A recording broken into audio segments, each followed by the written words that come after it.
everyone. Here we are on our last day of cruising, and it's really been a great ride here on the Carnival Vista. Just want to give you a little bit of insight on what cruising is during the age of COVID. That was the purpose of all of these series of videos. I can say it's, if you take the proper precautions, it's 100%, well, not 100% safe because we're only 95% vaccinated on this particular cruise, but we have had a great time. It's different. There are different protocols. There are different adjustments, but by and large, the cruise experience is still absolutely fabulous. So some of the pros are the embarkation at Galveston really was seamless. It was just like any other embarkation, except you have to show up during your appointed booking time. They don't let you on or in the port area unless you have you're there during the half-an-hour booking times. The bookings are half an hour apart. But other than that, we showed our passport, we showed our COVID vaccination cards, and then everything else was the same. We were probably, the longest line is the line to get into the port area and then to show your passport. Then other than that, it was about 5 minutes between that and actually getting on the gangway and on the ship. So that was really great. The other pros is I think the Carnival Hub app is a game changer in terms of making it so much easier. Muster is done on the Hub app. You have to, honestly, you have to download the Carnival Hub app to get the full experience and all of the conveniences that the Hub app now affords you, which I hope stays actually post-pandemic. So like I said, the muster is on the Hub app. You watch a video and then you go to your muster station and they tell you what your muster station is right on the app. You go there, they scan your card, you watch a, I don't know, 20-second how to put on your life jacket demonstration, and because it's all staggered, there was no one there when we got, so we got there and it was just us. But you have to do that, and there is a timer on the Hub app that gives you, I think, 3 hours from the time you get on the ship to do it, and they will not stale until 100% of the passengers do their muster. Now that became interesting when we was set to sail and there were still 100 passengers. There's about 3,000 people on this voyage. There was 100 passengers who still had not done their muster, who were not assigned. And they made repeated calls for these passengers. If you haven't done your muster, please report to your musters. And then finally, they just started naming names. They said, this family needs to come, this family needs to come. So if you don't want your name called ship-wide over the PA system, I suggest you muster. And honestly, it takes 5 minutes. Muster and get on with your cruise, because it's like adding an extra day of cruising. Because it used to be that you didn't muster till, I don't know, an hour, 2 hours before we set sail. And you'd have to wait around, and you'd have to be on the deck and next to everybody else, and it was really a pain. And you might be standing there for 20-30 minutes trying to muster, and it was just not a good experience. It's very important because you need to know what to happen in an emergency, but it is so much easier now. So that was one of the positive benefits of the pandemic. There aren't many, and there's a few. Also on the Carnival Hub app, that's how you make all your reservations. There's some really great specialty restaurants on this ship, and I have tried almost all of them.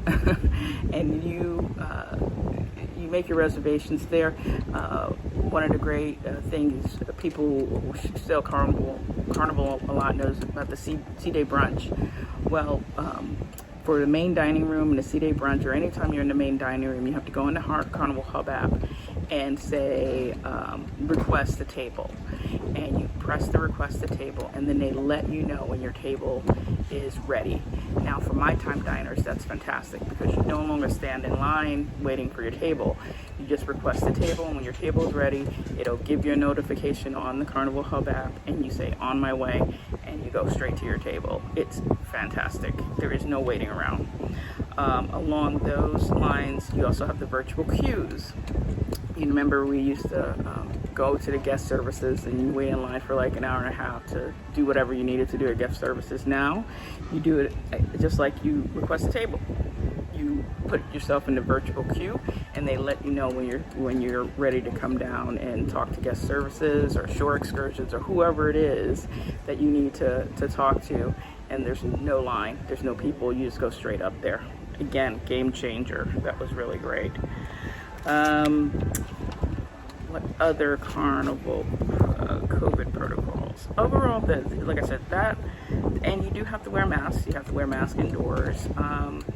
Carnival has announced that beginning tomorrow, the 14th, August 14th, 2021, you will also have to be tested before you get to the port. They are not testing at the port. So get your test before you get to the port, and there's a time limit. It's probably 3 days before sail. I'll have to double check that, but I think that's what Carnival said in its emails, and it's either an antigen test or a PCR test. Apparently there have been instances where people have shown up to the port with the test either being too early, they took it too early and was rejected and they could not board. This is on other lines. Carnival hasn't started until tomorrow, but on other lines who have already started that, or you have people did not take the test. They thought they were going to get tested at the port.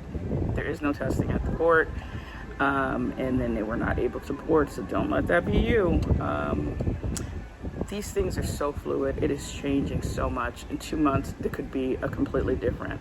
The Delta variant is surging right now, so there's a lot of new protocols coming into place because to address that. But if we get on the other side of this pandemic, those protocols will probably go away, I assume.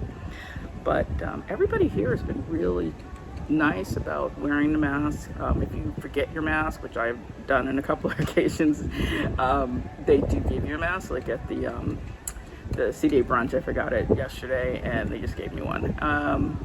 But you know, everybody's been pretty good about wearing them indoors. You don't have to wear them all the time indoors. You have to wear them when you're in public spaces. Like when we were doing trivia, they told us we could take off our masks because we were going to be there for a while. If you're outdoors, you don't have to wear a mask. And it really isn't that big a deal. We've been wearing masks for 1.5 years now. We can do it a little bit longer until we can get this under control. Other than that, there's a couple of other small things that I've noticed from Carnival ships. You only get one room service now. You used to get a morning service and a turn down service, and at least on this voyage we've been only getting one or the other. If you miss the window for the morning service, you can get it in the evening, and vice versa. If you miss the evening one, you'll get it in the morning. There are lots of the dining choices. I'm a person, I don't do buffets, so here's the real big con that I was very disappointed in Carnival with. The buffet area, there is no change. People are still doing what they did before, and to make it worse, on Vista, the hand washing stations are not obvious. They have a system where you put your hands into these two holes and it washes your hands for you, which, you know, on the theory would be cool, except no one's using them. I'm using them, and I walked into the buffet expecting somebody to say, oh, wash your hands. Nope, nobody said that. Nobody was washing their hands, and everybody was picking up the same spoons and tongs and everything. So I was very shocked because Carnival seems very determined to address this issue, but it did not. It failed in the buffet area. So I have not been going into the buffet. This cruise I've been trying the free restaurants and most of the specialty restaurants. So that was a big con, and I don't know if that's just Vista or if that's Carnival fleet wide, but that was not good. I think that's it. I'm looking at my notes, sorry. Another disappointment was on the Vista. They only have ports. They have 2 USB ports and 2 plugs in a European plug on the vanity area. But there are no ports and no plugs by the beds, which everybody knows when you use your phone all day, you want to charge it overnight, you usually put it by your bed. So that was a disappointment. I think that was a big oversight. And again, at least on Vista, on other ships that is not the case. But on Vista, if you want to charge by your bed, again, well, let me qualify that. I'm in a balcony cabin.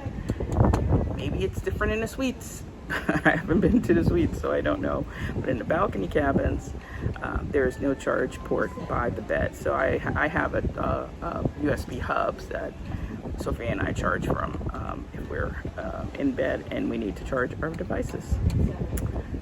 And that's it. Like I said, it's been a great cruise. You can see it's a beautiful day. We're heading back to Galveston today. This is our last sea day. And it's gorgeous and it's totally worth it.